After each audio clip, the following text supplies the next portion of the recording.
আবু হুরায়রা সামনে আসো। আবু হুরায়রা সামনে চলে আসলো, বলল যে ইয়া রাসূলুল্লাহ, আপনি আমাকে কি জন্য ডাকলেন? আল্লাহ রাসূল সাল্লাল্লাহু আলাইহি ওয়াসাল্লাম বললেন, ওসমান গনি কি নিয়ে এসেছে একটু বস্তাটা খোলো। ওসমান গনি কি নিয়ে এসেছে একটু বস্তাটা তুমি খোলো। আবু হুরায়রা রাদিয়াল্লাহু তাআলা আনহু যখন বস্তা খুললেন, এমন সময় দেখতে পেলেন যে পুরা বস্তা স্বর্ণ আর রূপা দিয়ে ভর্তি। সকলে আওয়াজ করে সুবহানাল্লাহ।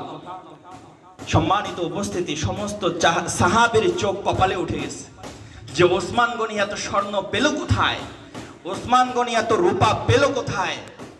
এখন এমন মুহূর্তে আল্লাহ রাসূল সাল্লাল্লাহু আলাইহি ওয়াসাল্লাম এক হাতে স্বর্ণ মুঠ করে আর এক হাতে রূপা মুঠ করে আসমানের দিকে তাকিয়ে আল্লাহ পাক রব্বুল আলামিনের দরবারে বললেন, আয় রব্বুল আলামিন, আমি মুহাম্মদুর রাসূলুল্লাহ ওসমানের সাক্ষী হয়ে দুনিয়াতে তোমার দরবারে আমি আল্লাহ পাক রব্বুল আলামিন বলে গেলাম, আল্লাহুম্মা রাদিতু আন ওসমানা, আয় আল্লাহ, আমি ওসমানের উপর এই জমিনে রাজি হয়ে গেলাম, ফারদি আনহু, আপনি আসমানে তার উপর রাজি হয়ে যান। সকলেই বলি সুবহানাল্লাহ। আয় আল্লাহ, আমি জমিনে মুহাম্মদুর রাসূলুল্লাহ ওসমানের উপর রাজি হয়ে গেলাম, আপনি আসমানে তার উপর রাজি হয়ে যান। ওসমান গনি রাদিয়াল্লাহু তাআলা আনহু বলতেছে, ইয়া রাসূলুল্লাহ, আমি যদি আমার দুনিয়ার সব কিছু দিয়ে দেই, সব কিছুর বিনিময়ে আমি আপনার এই দোয়াটা চাই। সকলে বলি সুবহানাল্লাহ। আজকে আমরা হজ করতে যাচ্ছি, কিন্তু আমরা টাকার দিকে দেখতেছি, দোয়ার দিকে দেখতেছি না। আজকে আমরা হজ করতে যাচ্ছি, আমি দেখতেছি আমার মেয়ের দিকে, আমার দুইটা মেয়ে আছে, আমাকে বিয়ে দিতে হবে, তারপর আমি হজে যাব। এটা সম্পূর্ণ ভ্রান্ত ধারণা এবং এটা সম্পূর্ণ শয়তানি আকীদা আমি মনে করে থাকি। এটা আপনাকে শয়তান ধোঁকা দিচ্ছে।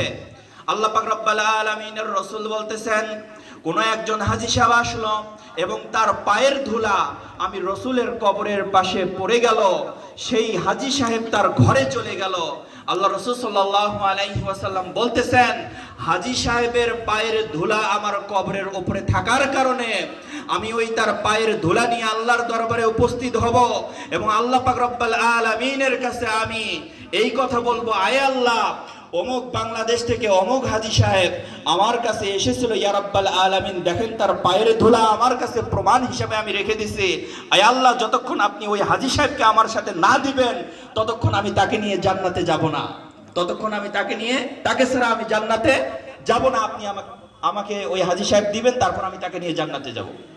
রাসূলুল্লাহ সাল্লাল্লাহু আলাইহি ওয়াসাল্লাম আরো বলেছেন, ওই সমস্ত আমার উম্মত